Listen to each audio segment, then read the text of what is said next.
If you recall, 2 or 3 of our addresses, we had actually, even before the situation got worse like this, even before the last years, in fact, each time the other minister of power will speak, he will even rub insult or injury. How do we call it now? Insult or injury.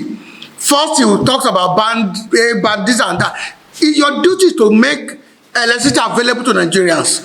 Your duty is not to select where some people will get 14 or 15 hours. Number 2, it is not your lot as minister to dictate to us that we should be switching off our lights, that whatever. It's ludicrous. Does he not travel abroad? Does he not know what is happening in advanced communities? Now, recently now, we're talking about each time he spoke, he will speak about the money federal government is using to subsidize. Aren't Nigerians entitled to subsidy for anything at all? We have removed the backbone, which is subsidy for fuel. Nobody is talking about subsidy for fertilizer and agricultural inputs. Food is about the cheapest thing you get in US because government is subsidizing some. I'm happy an agricultural expert is here. There is a professor of sociology sitting among you there. You cannot, everything cannot be paid for. What are Nigerians entitled to? What will their benefit? But the minister seems to be, interested more on money coming, payment.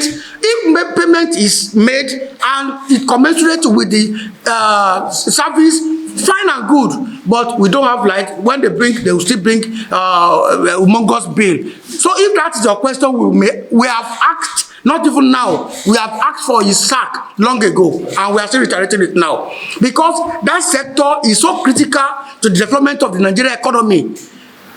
I don't know where we keep deceiving ourselves. Power is key. Steel development is key. There's no country that can industrialize without steel development. Ajaokuta is still moribund as we speak now. Osogbo steel rolling mill is moribund. So what are we doing? We are talking about Naira losing value because we are not producing. We cannot continue this economy as we say. So that answered that question. On this of second one, local government, we are bold to state here that the NOGE and the NLC in Osun State have been, in fact, they are the problems. Why would they stay away? There's no security threat again.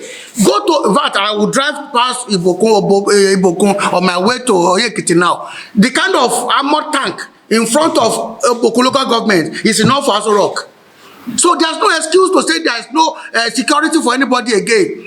So the fact that they have stayed away means they are doing the bidding of the government. I think the first time in life, in my own life, that I will see the NLC officials and NOGE pressing government to high heavens. As if it is the government money, personal money. It's our money they are used to pay salary. Nigeria is so ridiculous that in Nigeria we have to be clapping that salaries are paid as I went due. Salary is our entitlement. They are not doing anybody any good. If there's a problem, let us know there's a problem where you are not paying salary. But that government, somebody is paying salary and we are clapping for him. Something is wrong with us. And other infrastructures. Nobody is bringing money from his father's pocket or his father's commonwealth to give us this.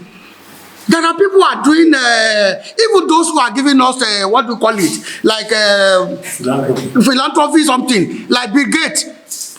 What they are giving us is even suspect. Yes, you have to be suspicious of free things coming to you. In Africa, certain things are tied to it. Even the vaccination and so on and so forth. That is what I was concerned for now. APC. No, are they not trying to frame the situation in local government crisis? And the government is... Let us be sincere with ourselves.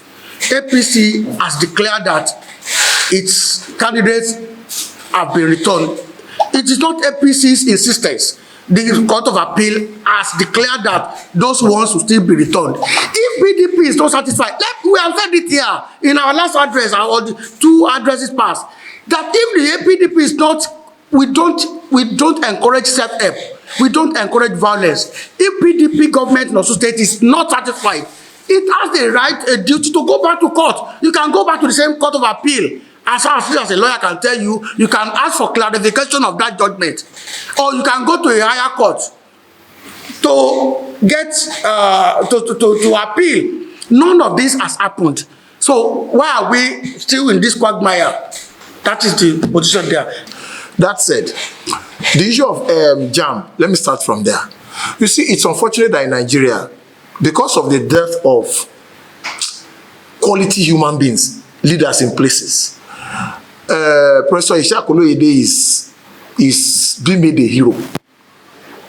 Perhaps because he came and he saved money for Nigeria, and they say, those who had gone before him didn't save money. And JAMB started rolling out policies that sincerely, in Senate clients, you don't bring such up. You are a